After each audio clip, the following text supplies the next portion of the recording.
Let's talk about Ether. Chapter 7. We start with King Orihah, a righteous leader who ruled with wisdom for many years, guiding his people in peace and fairness. He had a big family, 31 kids, and his youngest son Kib eventually took over the throne. But, like any good story, things get complicated. Kib's son, Korihor, decided he wanted to be king. At just 32, Korihor rebelled, moved to a new land, gathered followers, and led his own people.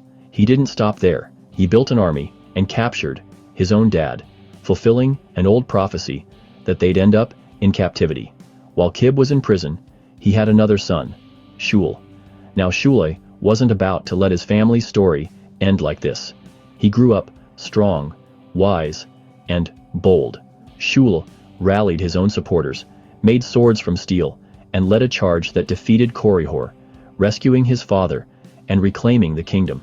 Because of his courage, Kib gave Shul the throne. Shul ruled with justice, and the land prospered.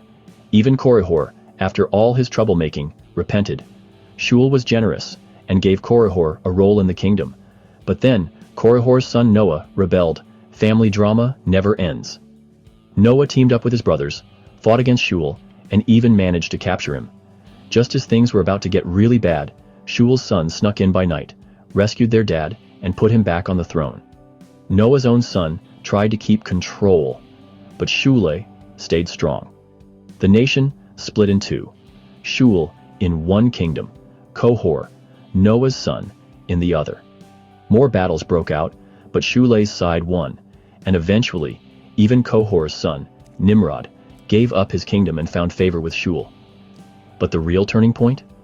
Prophets came, warning everyone that wickedness and idolatry would bring disaster. At first, people mocked the prophets, but Shul stood up for them, making a law to protect their freedom to preach. Because of this, the people repented, the Lord spared them, and blessings returned to the land. Shul lived to see his family, his people, and his faith thrive. There was peace, prosperity, and gratitude to God, all because of choices, righteousness, repentance, and standing up for what's right. I love that.